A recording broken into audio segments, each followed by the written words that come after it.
Hi friends, welcome to shine India RK tutorial. నేను మీ ఆర్కేసా. Friends, రెండు తెలుగు రాష్ట్రాలలో కూడా మనకు భారీగా ఉద్యోగ ఖాళీలు అయితే ప్రభుత్వాలు చూపించడం అయితే జరుగుతుంది. కానీ నోటిఫికేషన్లకి ఇంకా టైం పట్టేటువంటి అవకాశం అయితే ఉంది ఫ్రెండ్స్. సో అంటే చాలామంది చెప్తున్నటువంటి వివరాల ప్రకారము ఫిబ్రవరిలో మ్యాక్సిమం నోటిఫికేషన్లు విడుదలయ్యే అవకాశాలు అయితే మనకు కనిపిస్తున్నాయి ఫ్రెండ్స్. అయితే ఈరోజు ఒక ముఖ్యమైన అప్డేట్ రావడం జరిగింది. తెలంగాణ రాష్ట్ర ప్రభుత్వము రాష్ట్రానికి సంబంధించినటువంటి అంశాలు. సో అన్ని శాఖల్లో కూడా 50,000కు పైగా ఖాళీలు అయితే ఉన్నాయి. నియామక ప్రక్రియ చకచక జరుగుతుంది అన్నట్లుగా మనకైతే క్లియర్గా మెన్షన్ చేశారు. అంతేకాకుండా ఒక బ్రేకింగ్ న్యూస్ ఏంటంటే, రెండు తెలుగు రాష్ట్రాల్లో ఈడబ్ల్యూఎస్ ఎకనామికల్లీ వీకర్ సెక్షన్కి అగ్రవర్ణాల పేదలకి రిజర్వేషన్కి సంబంధించినటువంటి అంశము ఇంతవరకు తెరపైకి రాలేదు. సో ఫస్ట్ టైం తెలంగాణ రాష్ట్రంలోనే ఈ అంశాన్ని తెరపైకి తెచ్చినట్లుగా మనకైతే క్లియర్గా తెలుస్తుంది ఫ్రెండ్స్. సో ఆంధ్రప్రదేశ్ రాష్ట్రంలో దీనిపైన ఎలాంటి వివరాలు అయితే లేవు ఫ్రెండ్స్. ఒకవేళ వస్తే మీకు ఎప్పటికప్పుడు కూడా అందజేస్తూనే ఉంటాను.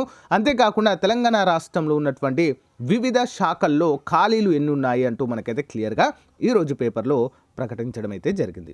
వివరాలు చూద్దాం. ఎవరు కూడా మధ్యలో స్కిప్ చేయవద్దు, చివరి వరకు చూడండి ఫ్రెండ్స్. చాలా యూస్ఫుల్గా ఉంటుంది. మీకు నచ్చితే వచ్చిన లైక్ చేయండి, మీ ఫ్రెండ్స్తో కూడా షేర్ చేయండి వీడియో. ఓకే.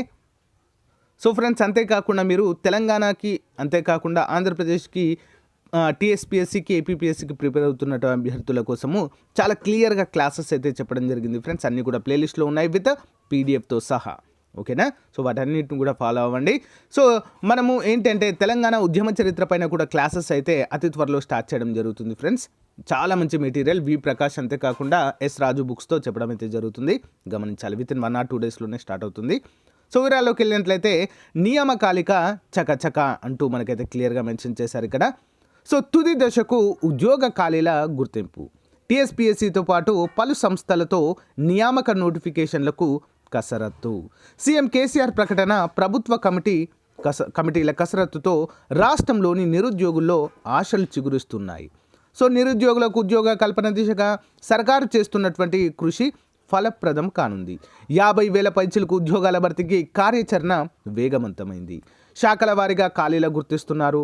6 నెలల్లోపు ప్రక్రియను పూర్తి చేసేలా నియామకాల పర్యవేక్షణకు ప్రత్యేక విభాగము తీవ్రంగా శ్రమిస్తుంది.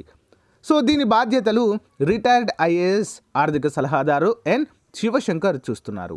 ఈ ఉద్యోగ నియామకాలు ఆంధ్రప్రదేశ్ పబ్లిక్ సర్వీస్ కమిషన్ మరియు నియామకాల సంస్థ, పోలీస్ నియామకాల సంస్థ, గురుకుల సొసైటీ అయితే చూసుకోనుంది. ఓకే. సో మరి ఖాళీలు కనుక మనం చూసినట్లయితే ఇక్కడ క్లియర్గా ఇచ్చారు.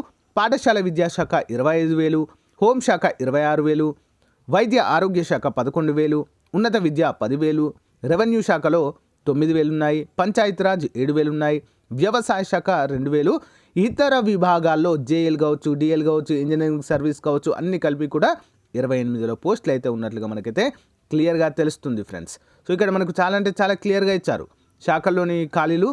సో ప్రభుత్వ లెక్కల ప్రకారము పాఠశాల విద్య, ఉన్నత విద్యాశాఖ, ఆరోగ్య శాఖ, హోంశాఖ, కుటుంబ సంక్షేమ శాఖ, రెవెన్యూ శాఖల్లో ఉన్నట్లుగా గుర్తించారు. ఇందులో ప్రధానంగా పాఠశాలలోనే 25,000, హోంశాఖలో 26,000, వైద్య ఆరోగ్య శాఖలో 11, ఉన్నత విద్యలో 10,000, నెక్స్ట్ రెవెన్యూ శాఖలో 9,000, పంచాయతీరాజ్లో 7,000, వ్యవసాయ శాఖలో 2,000, వివిధ విభాగాల్లో 28,000 గుర్తించినట్లుగా మనకైతే క్లియర్గా తెలుస్తుంది.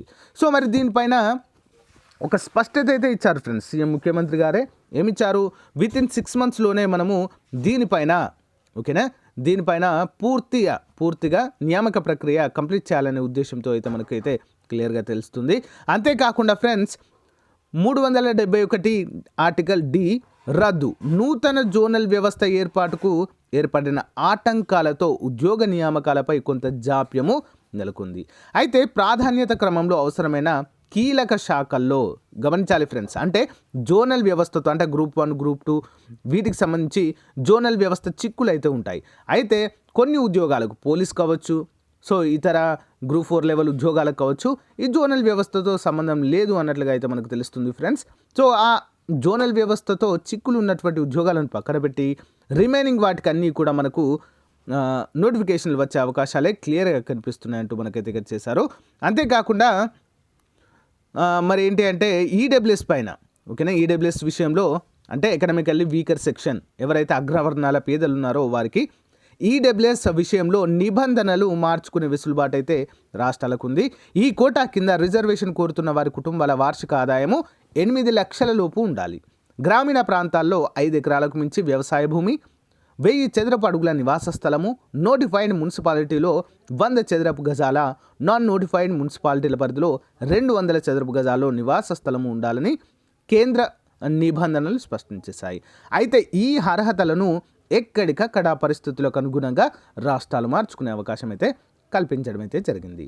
సో ఇలా రాష్ట్రానికి వెసులుబాటు ఉన్నప్పటికీ దీనిపై ఎలాంటి నిర్ణయము ప్రకటించకపోవడంతో విద్యార్థులు, ఉద్యోగార్థులు ఆశలు నిరాశల మధ్య ఊగిసలాడుతున్నారు. సో లక్షలాది మంది విద్యార్థులు, నిరుద్యోగులు భవిష్యత్ సంబంధించిన అంశం కావడంతో తెలంగాణ ప్రభుత్వం దీనిపై దృష్టి సారించింది. సో ఆంధ్రప్రదేశ్ ప్రభుత్వం మాత్రము దీనిపైన ఒక క్లారిటీ అయితే ఇవ్వలేదు ఫ్రెండ్స్. సో మరి మేబీ ఇస్తుందేమో చూద్దాము. ఇంకా అసలు ఉద్యోగాల క్యాలెండర్ పైన కూడా ఎలాంటి అప్డేట్ అయితే మనకు రావడం లేదు ఫ్రెండ్స్. వన్స్ ఏదైనా అప్డేట్ వస్తే మాత్రం కంపల్సరీగా మీకు తెలియజేస్తాను ఫ్రెండ్స్. ఓకేనా? Thank you friends. Thank you for you time. ఇంకా ఏమైనా మీకు డౌట్స్ కానీ ఉన్నట్లయితే కామెంట్ రూపంలో తెలియచేయండి ఫ్రెండ్స్. సో రిప్లై ఇవ్వడానికి ట్రై చేస్తాను. Thank you. బై.